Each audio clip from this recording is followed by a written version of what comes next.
Welcome on in, golf fans. It's your boy Gsluke here with our DFS and betting preview for this week's 3M Open. Got to break down the betting and fantasy side of things to make sure you're ready for all of your exposure this week. Give you an idea of, first off, how I'm attacking my modeling, some of the key stats and comp courses that I'm using to identify those top plays, and then afterwards going to go through some of my exposure, my core plays, value plays, and 8 outright bets that I've already added to the card. So a lot of exposure, good idea of how I'm attacking my process. And without further ado, let's start it off with my modeling for the 3M. Birdies will be flying in bunches up there in Blaine, Minnesota. This golf course, though it has some tricky holes with water in play, does have one of the higher birdie or better percentages in all the PGA Tour. So birdie or better percentage, something that we're going to look at here in the key stats, as well as a few other metrics to help you identify those top plays. So the first place to start, pretty much regardless of event, is always going to be with shots gained approach. But what we change in Tinker to get ready for every single event is the approach distribution. And what you'll notice about this golf course is a lot of your shots are coming from 125 to 225. So whether it's those mid to long irons, those are going to be worn out by the end of the week. The categories where you're going to see less usage would be from 50 to 125, and then with a lot of those super long approach shots. So I think this is a week where you want to narrow down on the middle end of the bag and use that for any proximity buckets that you're looking at. Off the tee, this is about avoiding those landmines. There is water in play in 15 of the 18 holes, and off the tee, power will help you on the par 5s, 2 potentially drivable par 4s as well. However, keeping yourself out of the 4-inch rough and out of the aquatic penalty areas is really the name of the game here. And over the years, the top 5, top 10s have reflected a lot of the more accurate drivers on tour. So whether you're looking at driving accuracy percentage or the good drive percentage, those are a few ways that I'm looking for the more precise players off the tee. Your putting stats, you can look at recent form, but also shots gained putting on bent grass, as that is the type of grass that they're putting on this week. I mentioned that birdie or better percentage around the green here, a little bit tricky, but it's towards the bottom of my modeling, as you really shouldn't be focusing on getting up and down if you're trying to find those top plays. The way to the top end of the leaderboard here is to hit a lot more greens than your counterparts, not so much to save yourself, like what you have at a Pinehurst or another major championship. So still in the model, but towards the bottom end of that modeling. In terms of comp courses, we've got TPC Southwind, Deer Run, and TPC River Highlands. So 3 TPC type of venues that have got some water in play, they're more positional, and that you've got to go low if it's going to be soft and relatively calm out there. And that's typically what we get here for the 3M Open. So I think all 3 of those are particularly good comp courses. So with that being said, let's translate that into some exposure, and I'll give you an idea of some of the top plays that we're going with. And the first guy that I'm going to point out here is Akshay Bhatia, who I took for an outright at 22.5 to 1. It is going to be a key fixture in my lineups for PGA DFS. What you like about Akshay is he's a very accurate and a very long driver. So whether it's keeping himself in play or attacking the par 5s, he's one of the few players that can do it from both angles, right? Because he's got the accuracy to stay out of the trouble, out of the aquatic penalty areas, but enough length to also get to something like 20 to 24 under. And if you're going to win, if you're going to top 5 like what we're looking for at $9,800, well, you want to have that horsepower to go along with the accuracy. Another aspect of his game that I like for this golf course is that during the Texas swing, other courses where we had the bent grass agronomy, he didn't have super stellar performances. I mean, he's losing about 1/10 of a stroke per round out there on bent grass, but it wasn't horrible, and he had a few really good weeks that got him into contention during the Texas swing. So on bent grass before, he's shown that he's capable of a ceiling performance, and while the putter is usually what holds him back from being great, lately it has not been a problem. If we take a look at the shots gained metrics, he's gaining across all 4 categories, but most significantly and very surprisingly, the most out there with his putter, where he's gaining just under a stroke per round. So on a surface that he's already popped on this year, that he's been a lot better on 2024 than he was in 2023, maybe he can continue that momentum on the surface. Ball striking stats have been stellar regardless of agronomy type. So I like that for him. I think he's got a very high floor at this kind of event. And while no one is completely immune to the ball striking failures, the blow-up rounds that you can have out there with the water in play, Akshay Bhatia and his accuracy off the tee does give him a little bit more safety than some of the other players. So he's at 20 to 1 on a few books. He's at 22 to 1 on FanDuel and Draftkings. So this 22.5 number that I got on Hard Rock Bet was actually even a little bit better than the rest of the industry. So I liked the number, I liked the skill set fit. The mid to long long irons as well, right? If we're looking at that, he checks the box in almost every single proximity bucket. Not much that you could say negative about Akshay, other than long-term, not the best bent grass putter. So I like what we've seen this year. I like what we saw during the Texas swing, and as a result, a player that I'll mix into a few lineups. Next up, we got Keith Mitchell at $9,400, and I also bet him outright. I've got him there at 30-1, but going to be a key piece of my PGA DFS exposure, where I like him even a little bit more from the outright angle. Of course, I think he's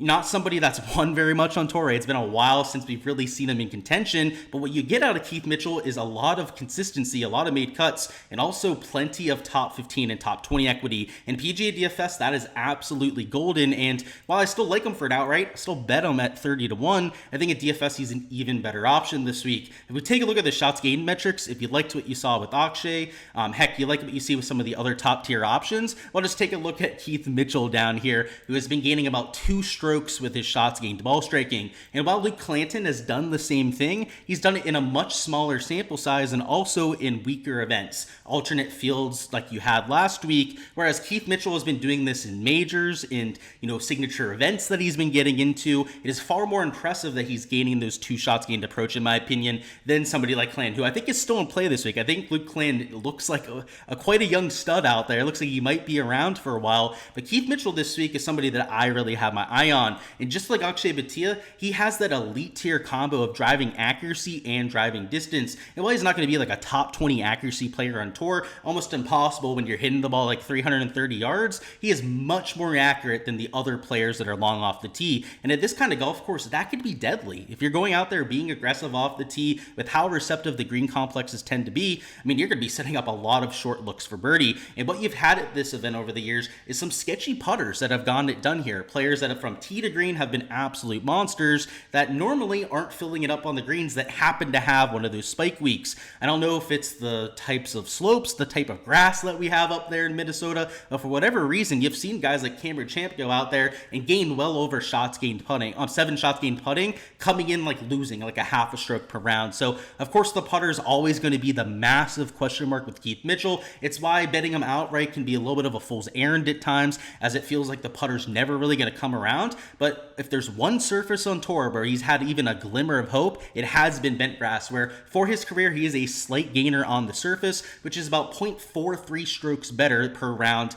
than what you've seen from him lately. So a lot better on the surface long term than what we've seen from him here in 2024. And even if he's just a neutral putter on the surface like he typically is on bent grass, that's maybe a top 20 in this field because of how strong his shots gained ball striking is, let alone if he goes out there and has a spike week like we've seen from some players at this golf course. Next up, we've got ourselves Erik van Rooyen, who I bet at 40-1. And Erik van Rooyen went to school nearby, so obviously it's a little bit of a hometown event for him, but that's not why we were playing Erik. Erik, though, is just on a completely different talent level at this point. He's stepped up his game in 2024. He's become a much more consistent player. He's showing up in legit fields. We've seen him in signature events, even major championships, get out there to the early start on the leaderboard. And the player this year, the big difference, the reason why he's stepped up so much, is the off-the-tee play has gone to another level. In the past, he had been a little bit erratic. He was always relatively long off the tee and had that power, but now he's reined it in a little bit. He started to hit a lot more fairways. The rest of the game has followed suit as well. He's been a lot more consistent from fairway and in, but now if we take a look at the shots gained profile, he's doing some really solid stuff. And even if we zoom out a little bit and take a look at the last 24 rounds, you'll see that the shots gained profile is very favorable. He's gaining both off the tee and on approach. He's gaining with the flat stick, and though around the green isn't his specialty,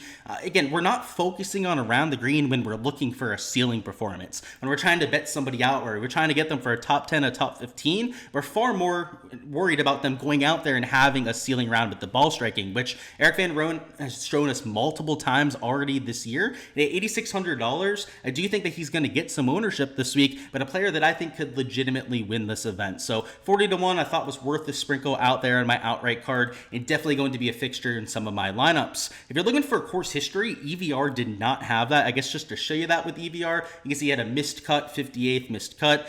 Even somebody like Keith Mitchell, he's had a couple top 5 finishes, but also has a missed cut and a T66 mixed in. If you're looking for a course history specialist, right? Only 1 missed cut on the record, 2 top 3 finishes, top 10 last year was about as bad as it gets for Emiliano Grillo. Grillo's your guy. I've got him at 50-1 to win this event. On bent grass is much better than what he is on other surfaces. Still a loser for his career. Historically, an even worse putter than what we've had recently. But what I like about Grillo is that he's heading into this event with positive momentum with the irons. And this is a course that he's torn up, right? 2 top 3 finishes. That was before he stepped up his game in the last year or so. And at $8,500, we're getting a guy with positive momentum, a place that he's played well at in the past. Open Championship, by the way, if we take a look at the recent form here, he played a lot better at that event than I think most people realized, right? Ended up making the cut, was in the top 25 for a while last week, and not really the type of golf course that fits his game. The courses where you want to play Grillo or where ball striking are a priority. I mean, he's a very long and accurate player off the tee, and he's playing his best golf, and this is the kind of track where he could have that ceiling performance. When we've seen him go out there and gain with the flat stick has been at courses with the bent grass agronomy. I mean, look at his win that was out there on bent grass. A lot of his other top 5s, top 10s over the last few years have been on the bent grass surface. So now that we're getting him on that familiar surface, a player that, again, just on the rise when it comes to the ball striking stats is the player that I want to tail out here. So course history, the kind of ball striking that we're looking for, and a guy that historically has torn up these sort of golf courses. Before we hop into our value plays though, just want to remind you guys of where you can get access to everything you see here on the spreadsheet, completely uncensored, and that would be over there on my Patreon page. On the Patreon, you can download these spreadsheets for all of your use yourself. It's got my projections, modeling, outright bets, exposure for GPPs, you name it,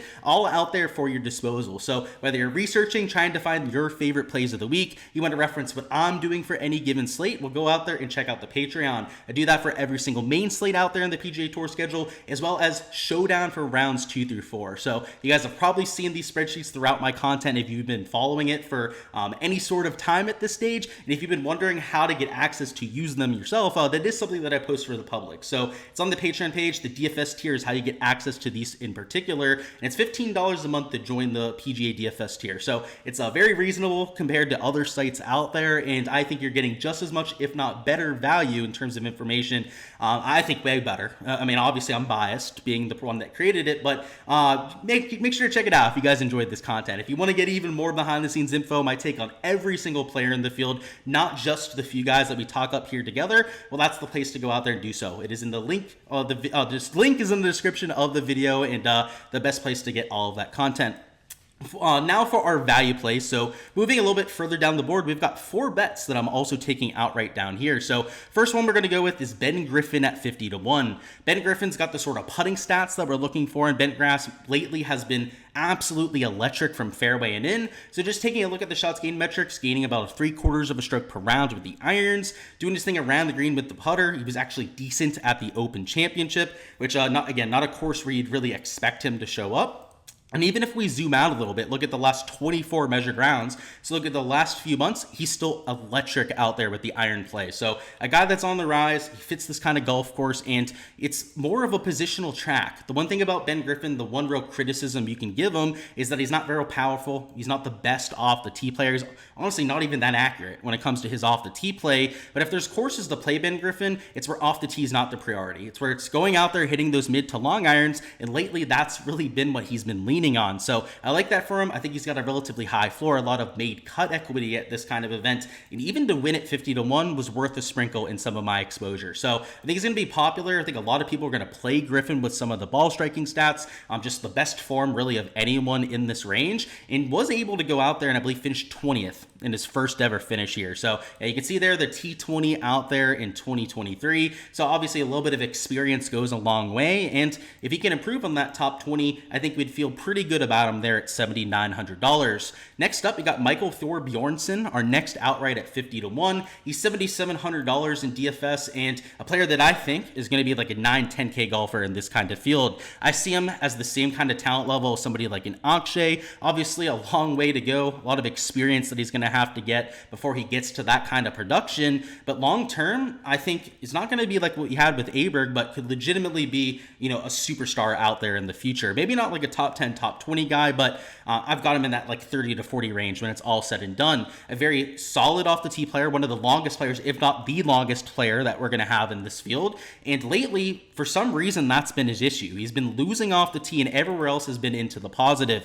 And I'll tell you one thing, just having seen this kid play before, having seen some of the ball speed numbers from the kid, he's going to be one of the best players on tour off the tee. So if the shots gained metrics recently for some reason have been negative off the tee and everything else has been fine, just wait for this kid to break out, because when he's doing his thing off the tee, which I can tell you is going to be elite level stuff, this kid's going to be unstoppable if he continues it from fairway and in. And if you zoom out a little bit, I don't even think he has 24 measured rounds. I guess he does. You can see the long guy here. Yeah, so he does have a few more rounds than the 12. You can see that everything's a little bit closer to neutral. Just keep an eye on Michael Thorbjornson. I'm choosing to be early to the party. I don't think he's going to be relatively chalky this week. I think he'll be around like 10, maybe 15% owned out there in GPPs. And with the kind of player that I think could win this golf tournament, is just somebody that I can't pass up. What I would worry about would be the driving accuracy. I don't know if he's accurate enough on these tight kind of golf courses.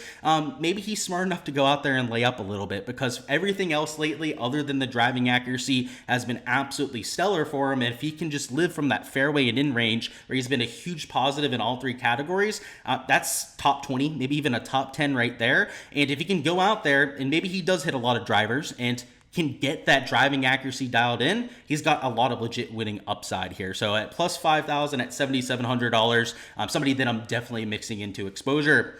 Next up, we've got Andrew Novak at 75 to 1.